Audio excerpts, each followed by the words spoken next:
எல்லாருக்கும் வணக்கங்க.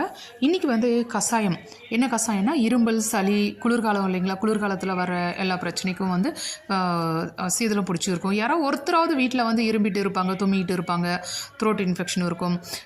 தோட்டத்தில் வந்து கார்டனில் வந்து ஒரு கற்பூரவல்லியும் துளசி வேப்பந்தழைங்க. வேப்பந்தழை வந்து ஒரு குட்டியாக ஒரு செடி இருக்குது, அதுலேருந்து ஒரே ஒரு தழை மட்டும் எடுத்துகிட்டு வந்திருக்கேங்க.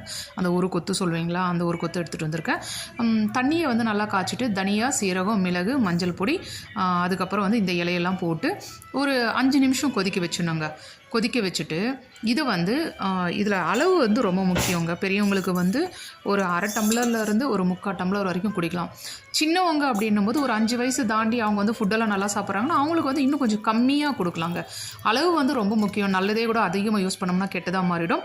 நல்லா வடைக்கட்டி கொஞ்சம் வெதன்னு இருக்கிறப்ப நம்ம இதை குடிச்சோம்னா ஒரு 2 டேஸுக்கு ஒன்ஸ் வாரத்தில் 2 நாள் குடிச்சோம்னா கோல்டு